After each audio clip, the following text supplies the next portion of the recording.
তিনি গগৈৰ কনচেপ্টটো ঠিক নহয় কিয় বিজেপিটো তৰংগ গগৈ আছে চক্ৰ গগৈ আছে হিৰণ গগৈ আছে অখিল লুৰিণ আৰু গৌৰৱ গগৈয়ে ভাবে যে আমি ডাঙৰ গগৈ হয় নহয় বিজেপিত গগৈ নাই নেকি তৰংগ গগৈ বিজেপিৰ নহয় জানো চক্ৰ গগৈ বিজেপিৰ নহয় জানো হিৰণ গগৈ বিজেপি এইবাৰ টিকট পাইছে সুশান্ত বৰগোহাঁই ময়ূৰ বৰগোহাঁই কুশল দুৱৰী ধৰ্মেশ্বৰ গগৈ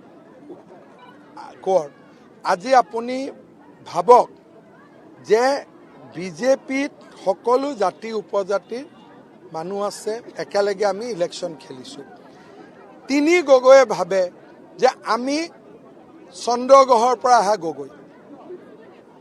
মইতো ভাবোঁ এওঁলোক পাকিস্তানৰ পৰা অহা গগৈ চক্ৰ গগৈ হৈছে মাটিৰ গগৈ তৰংগ গগৈ হৈছে মাটিৰ গগৈ হিৰণ গগৈ হৈছে মাটিৰ গগৈ এই তিনিজন হ'ল পেৰাচুটেদি পাকিস্তানৰ পৰা অহা গগৈ